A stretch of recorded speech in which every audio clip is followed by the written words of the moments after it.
নমস্কার, আমি শ্রাবণী। আমি আজকে আবার স্বামীজির কর্মযোগ থেকে কিছু পাঠ করে আপনাদের শোনাবো। যেটা আমি নিজে পাঠ করি, আমি বারবারই বলি যে যেটা আমি নিজে পাঠ করি আমার ভালো লাগে, সেটাই আমি আপনাদেরকে পাঠ করে শোনাতে আসি। এই যে স্বামীজির এই বইটা থেকে আমি শোনাচ্ছি। সেটা হচ্ছে চরিত্রের ওপর কর্মের প্রভাব। প্রত্যেক মানুষেরই তো যার যা নিজস্ব নিজস্ব চরিত্র আছে, সেই চরিত্রের ওপর কর্মের প্রভাব, এটা নিয়ে উনি আলোচনা করেছেন। কর্মশব্দের অর্থ বলতে সেই কর্মফলকেই বোঝায়, আমাদের অতীত জীবনের কৃতকর্মেই যার কারণ। কিন্তু কর্মযোগে আমরা শুধু কর্মশব্দটিকেই কাজ অর্থেই গ্রহণ করব। মানবজাতির লক্ষ্য হল জ্ঞান।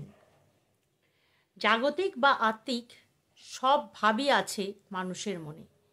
অনেক ক্ষেত্রে যে জ্ঞান আবিষ্কৃত হয়নি তা আবরণে আবৃত হয়ে আছে। যখন সে আবরণ ধীরে ধীরে সরিয়ে নেওয়া হয়, তখনই আমরা বলি আমরা শিখছি।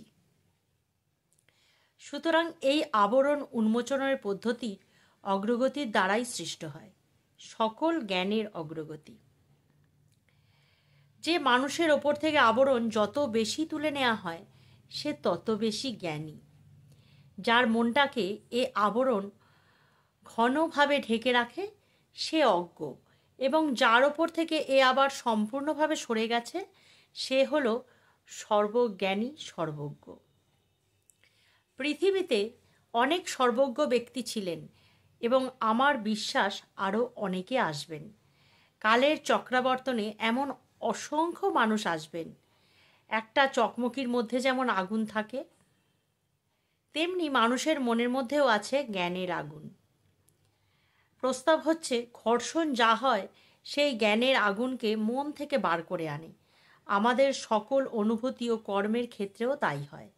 আমাদের হাসি কান্না, আমাদের সুখ দুঃখ, আনন্দ বেদনা, আমাদের অভিশাপ ও আশীর্বাদ, নিন্দা প্রশংসা, আমরা যদি স্থিরভাবে নিজেদের আত্মার মধ্যে ভেবে দেখি, তাহলে দেখব এই অনুভূতিগুলো প্রতিটি বাইরের বিভিন্ন আঘাতে আমাদের ভিতর থেকে প্রকাশিত হয়ে থাকে, যার ফল হলো আমাদের এই বর্তমান অবস্থা। যেসব মানসিক ও দৈহিক আঘাত আত্মাকে করা হয়, তার ফলে তার থেকে এমন এক আগুন বেরিয়ে আসে, যার মধ্যে দিয়ে আত্মার শক্তি ও জ্ঞানের স্ফুরণ ঘটে। এই ধরনের প্রতিটি আঘাতকেই কর্ম বলা হয়। এখানে কর্ম শব্দটিকে বৃহত্তর অর্থে ব্যবহার করা হয়েছে। সুতরাং এইভাবে আমরা সকল সময়ই কর্ম করে চলেছি। আমি যে তোমার সঙ্গে কথা বলছি, এটাও কর্ম। তুমি যে শুনছ, সেটাও কর্ম। আমরা শ্বাস প্রশ্বাস গ্রহণ করি, তা কর্ম। আমরা হাঁচি, তা কর্ম। দৈহিক বা মানসিক যেসব কাজ আমরা করি, তা সবই কর্ম। আর সে কর্ম ছাপ রেখে যায় আমাদের মনে।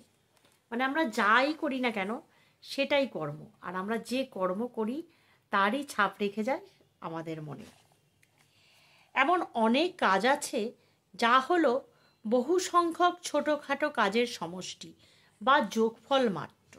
আমরা যদি সমুদ্রের তীরে দাঁড়িয়ে থেকে ঢেউগুলিকে বেলাভূমিতে আছাড় খেয়ে পড়তে দেখি, তাহলে আমাদের মনে হয় কি ভীষণ আওয়াজ।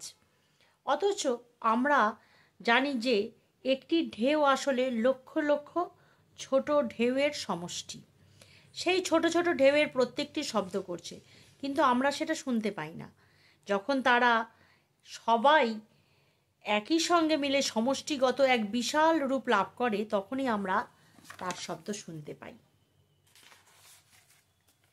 সেই রূপ হৃৎপিণ্ডের প্রতিটি স্পন্দনও কাজ করে।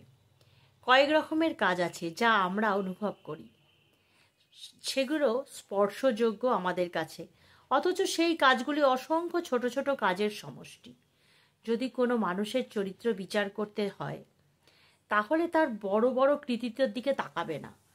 প্রতিটি নির্বোধ লোকও কোনো না কোনো সময় বীর পুরুষ হয়ে উঠতে পারে। যে কোনো মানুষকে সাধারণভাবে দেখতে শেখো, সাধারণভাবে ভাবতে শেখো। এই সব সাধারণ কাজগুলো তোমাকে বুঝিয়ে দেবে কোনো মহান ব্যক্তির আসল চরিত্র কী। বড় বড় ঘটনা কোনো নিচু স্তরের ব্যক্তিকেও মহত্বে উন্নীত করে। কিন্তু প্রকৃত মহান ব্যক্তি হলেন তিনি, যার চরিত্র সকল সময়ই বড় থাকে, তিনি যেখানে বা যে কোনো স্তরেই থাকুন না কেন। মানে যিনি মহান হবেন তিনি প্রতিটি ক্ষেত্রে একই থাকবেন, তিনি যে স্তরেই থাকুন না কেন তার চরিত্র কিন্তু সেই একই রকম থাকবে। যেসব শক্তির সঙ্গে মানুষকে বোঝাপড়া করতে হয় তার জীবনে, চরিত্রের ওপর কর্মের প্রভাব তার মধ্যে সবচেয়ে বেশি শক্তিশালী। মানুষ যেন এমনই একটি কেন্দ্র যা বিশ্বের সমস্ত শক্তিকে আকর্ষণ করে তার দিকে, এবং সেই কেন্দ্রের মধ্যে সেই সব শক্তি গলে মিশে এক হয়ে যাচ্ছে, আবার তাদের একটি বিরাট স্রোতের মাঝে ঠেলে দিচ্ছে। এই ধরনের কেন্দ্র হচ্ছে প্রকৃত মানুষ, সর্বশক্তিমান, সর্বজ্ঞ। তিনি সমগ্র বিশ্বকে তার দিকে আকর্ষণ করছেন। ভালো মন্দ, সুখ দুঃখ সব কিছুই তার দিকে ছুটে আসে এবং তার চারধারে লেগে থাকে।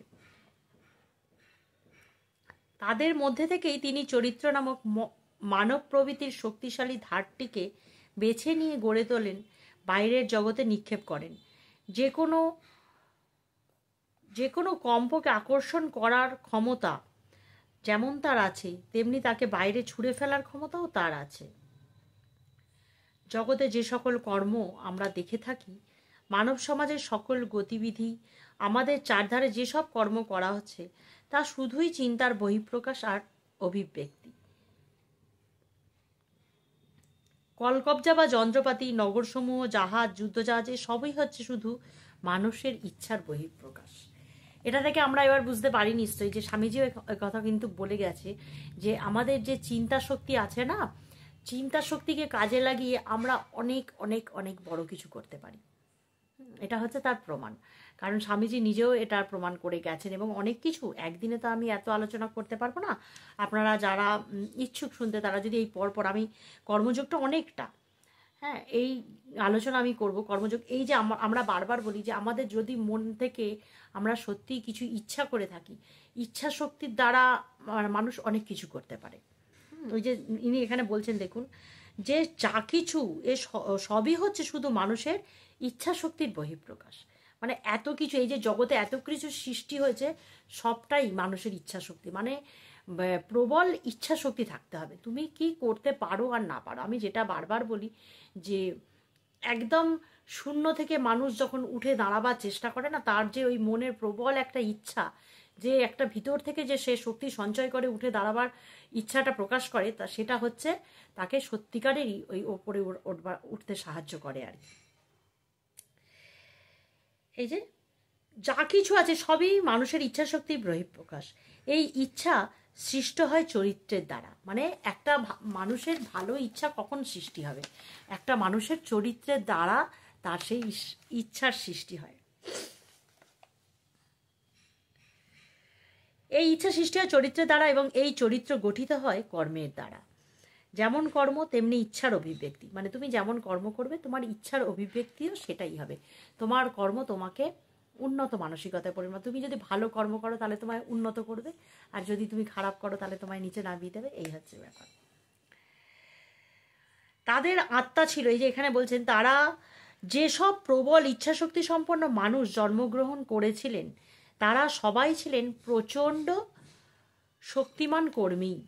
এটা আবার বলি, যেসব প্রবল ইচ্ছাশক্তি সম্পন্ন মানুষ জন্মগ্রহণ করেছিলেন তারা সবাই ছিলেন প্রচণ্ড শক্তিমান কর্মী।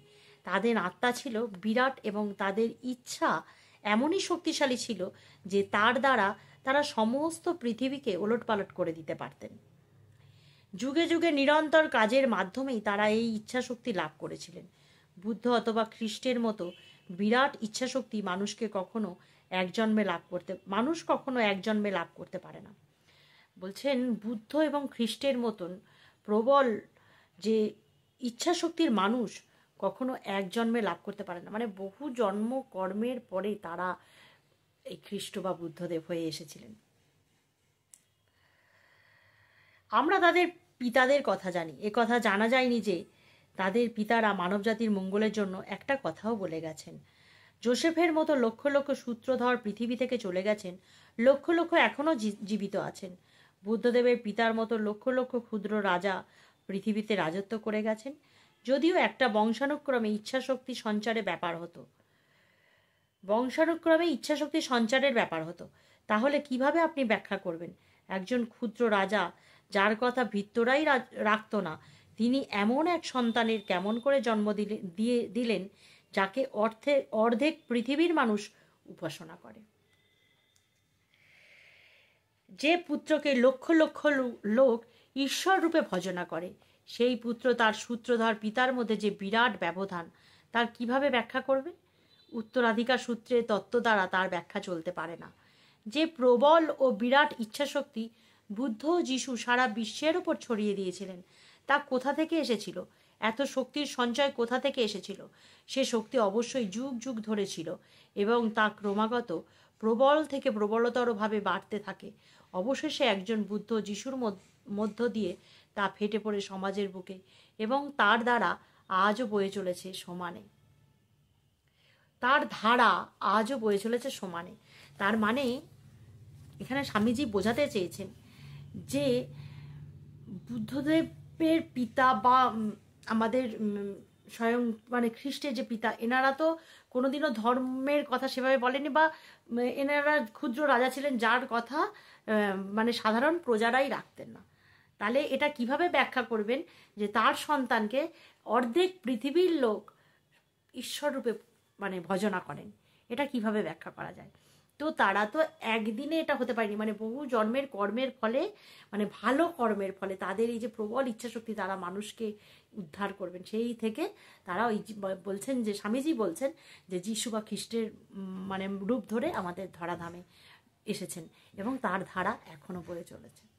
হ্যাঁ, আশা করি ভালো লাগবে। এই পাঠ আপনাদের নিশ্চয়ই ভালো লাগবে। আমার ভালো লাগে বলে আমি বারবারই বলি আমার ভালো লাগে, আমি তাই আপনাদের কাছে বলতে আসি। সকালে ভালো থাকবেন, সুস্থ থাকবেন, হাসিতে খুশিতে থাকবেন, আনন্দ থাকবেন, ঈশ্বরের কাছে এটাই প্রার্থনা করি। চললাম আজকে এ পর্যন্তই, আবার আসবো অন্য কোনো দিন অন্য